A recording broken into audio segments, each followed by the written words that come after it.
Dun, dun, dun, dun, dun, dun, dun, dun, dun, dun, dun, dun, dun, dun, dun. Candles burning low.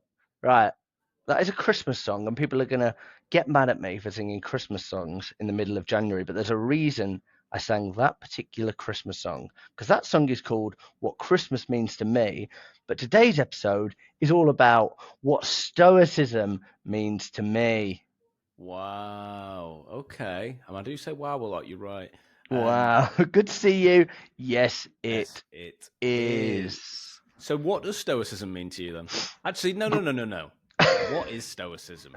What is Stoicism? So, great question. For anybody that might not know, we've been doing a side podcast called The Sales Stoic, which is not weekly like this, but that is daily. So it's available on all platforms. Link in the comments. But we talk about Stoicism every day, and we talk about how you can use it in life, in sales, etc. So Stoicism is many different things, but what I think of Stoicism is there were some of the greatest philosophers of our time that were figuring it all out. People like Marcus Aurelius, Seneca, Epictetus. What is it? Cato the Great was the OG. So there was some great, and then you start to get into, like, if you go a bit deeper, you can get into like the Socratic way of thinking as well. Like there's some great philosophy from ancient Greece, but if we focus purely on Stoicism, it's like a set of beliefs, and they've kind of written all these books and journals that basically every self-development book today is a remix of Stoicism or Buddhism. And I think the thing that really jumps out to me from Stoicism, what is Stoicism? It's about focusing on the things that you can control and letting go of the things that you can't. But what do you think, Mr. Zach Thompson over there, looking cute? What do you think Stoicism is?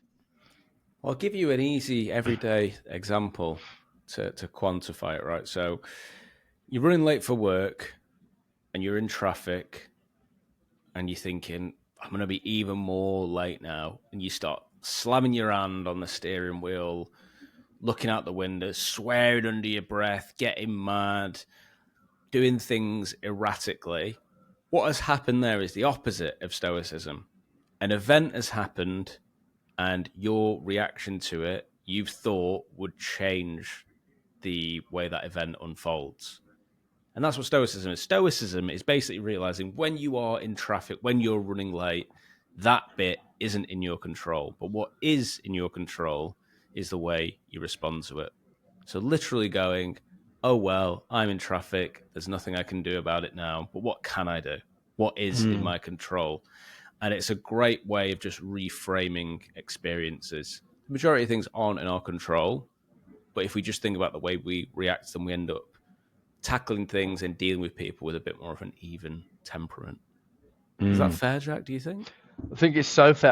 I love what you were talking about there, like reframe. So I always think about reframing, and a great question to ask yourself is, how can I look at this from a different perspective? Which is annoying sometimes, because something bad has happened or something harmful or something annoying, but like looking at something and saying, okay, what's good about this situation, or what can I learn from this situation? And we talk on the Sales Stoic predominantly about sales, but how do you use that when you're selling to focus on the things that you can control and not get upset? There's are there any, I know you're a big Stoic fan, so when you think of Stoicism, are there any quotes that stand out to you as like, that is the bit, that is the line that sums it all up for me?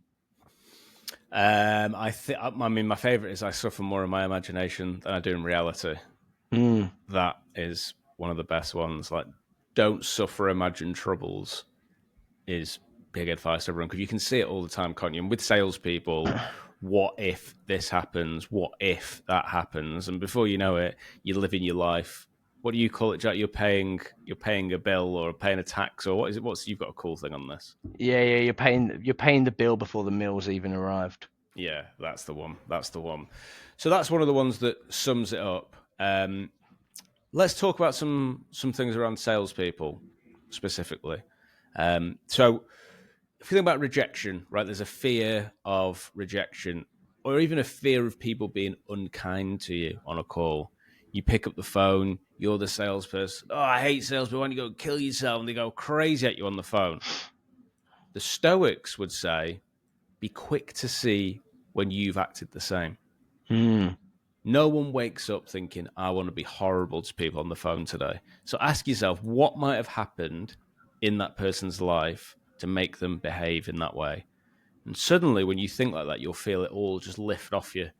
You won't take it as personally anymore, because actually you'll treat it with a bit more empathy. Or maybe the bloody cat got run over on the way into work, or they banged the toe on the door just as you rang them, or there's some crucial thing happening in the business. There's a million and one different things that could happen, and you're not the central part of that annoyance. What would you say on that, mate?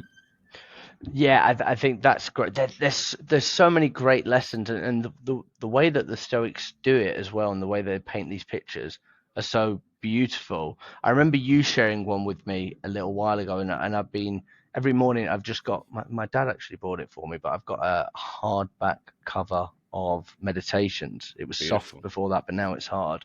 Thank you.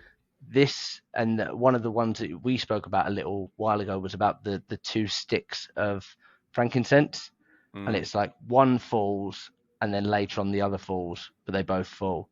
I mean, when I think Two about that, incense at an altar. yeah, that's it. Frankincense is, I think it's Christmas has just happened, so. No, maybe I'm gonna fact check that. I'll come back to you on that one. Yeah, go. But yeah, it puts it into perspective, and I know that I bang on about death, and I know that you're sick of it, and people are like coming to you and be like, it's amazing that your mate Jack Frimson invented death. It's so wonderful that he did that. And I know it kind of gets thrown about a lot, but it is that thing of like, at the end of the day, you're getting so upset or so frustrated about something so small that in 50 years, when you're on your deathbed, the Marcus Aurelius had a beautiful line about grains of sand. Like, if you imagine lives to be grains of sand, there's already so much sand out there, and there'll be so much sand to come, all these different lives, and eventually you will be forgotten. And even if you're not forgotten, let's say you're listening to this and you are the next Marcus Aurelius, and people speak about you in thousands of years, you'll be dead, and so will your ego, so none of it matters anyway.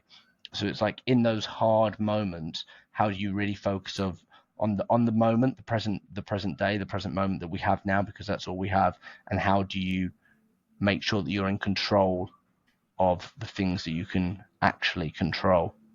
Yeah, exactly.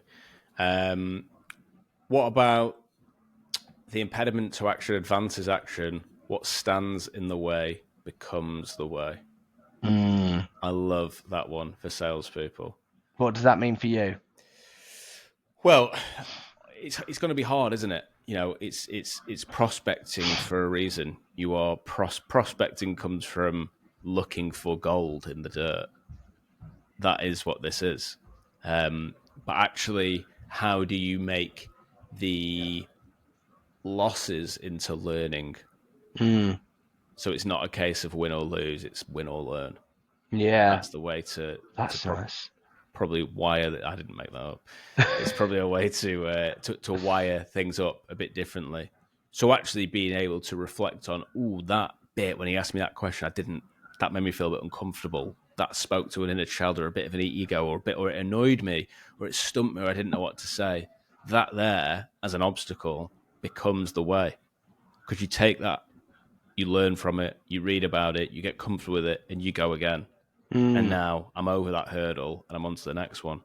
But treating things in that way is a really great way to have this kind of learner's mindset and never just rest on, well, that's my skill set and I can't get any better, which is definitely something that it shouldn't. I'll talk about Stoicism, but I find that quite frustrating in people sometimes when they get to a certain age, and often it's much, much younger than we think, and they're like, well, that's my skill set now. That's it. I can't possibly learn anymore. I've heard people say that when they're like 21. Yeah, that's the way I am. Bizarre. But yeah, anything to add on that one? No, I think you summed that up beautifully. I think like the Stoics talk about forever learning, which we're big fans of. They also talk about things in moderation, which I think is like great for salespeople as well. Like they talk about the wine. Do you know this one? That they used to Go on. water down the wine, and anybody that drank the wine without water would be considered a barbarian. But they watered it down, and that was to show that they did things in moderation. And I think it's about like being kind to yourself, but like you're going to make mistakes. Like if you're starting the year, like you're mid-January, you're thinking like we're running at it now. These are the things I'm doing. You probably will make mistakes. There'll probably be like slip ups and whatever, and you'll probably go off on a bit of a tangent. But just like doing things in moderation and having that self compassion as well, I think is powerful. And then, but one of my other favorite, I feel like it's so hard to pick favorite quotes, but I love the Marcus Aurelius one about the morning. You know that one? Oh yeah, basically that you've got a choice to stay in bed. You got the quote? I don't have the quote, but basically, just to paraphrase it, it's like you weren't put on this earth to stay in bed and be all snuggly and warm. You're a human being. Like a human being is put on this earth to work and do the bit. Yeah, exactly. And this is the interesting thing is this is the emperor of Rome at that time, the most important person in the world, and the book Meditations he's written, it's to himself. It's not to anyone else. It's not for anyone to read. It's not like self-aggrandizing. It's not like, look, let me put this out there and show you that I'm this like hustle porn guy. I'll give you the quote before we wrap up. At dawn, when you have trouble getting out of bed, tell yourself, I have to go to work as a human being. What do I have to complain of if I'm going to do what I was born for? The things I was brought into the world to do? Or is this what I was created for? To huddle under the blankets and stay warm? That's like one of my morning mantras. Like when I'm laid in bed, I just like a little cassette. I play that out loud in my head and go, right, yeah, he's right. If Marcus Aurelius came back to life and we got him on the podcast, do you think he'd be absolutely gutted that he'd shared all of his biggest secrets? I don't think he'd be, because he's a humble man by the sound of Oh, it, he's a wasn't he? stoic, isn't he? Of course, He's a he's not going to be. stoic. I don't think he'd be But- like, oh, lads, this is sick. I Did a little podcast of this. Ryan love Holiday's what a you beat it. multi-millionaire off it, is he? Oh, sound. Sick. Can't wait to meet that guy. Yeah, good. So if you don't know what Stoicism is, there's some great stuff that you can some great resources and great books. If you're looking to get a bit more Zach and Jack in your lives, there is a daily episode called The Sales Stoic, which is available on all platforms. And if you're watching on YouTube, that is Zach's hand holding a copy of The Daily Stoic. Daily Stoic by Ryan Holiday. There's also The Art of Living by Epictetus, because he only has his discourses, which are a bit harder to read. But if you're looking for something more entry level, The Art of Living, it's just like a short flick along similar to this, where it's like, here's a quote from Epictetus, here's it explained. Really, really nice. Letters from a Stoic for Seneca, get into that. And then I'd also, if you're looking for something a bit more ethereal that makes you maybe feel a bit more transcendent, I've been reading this, slightly different. This is about Zen Buddhism.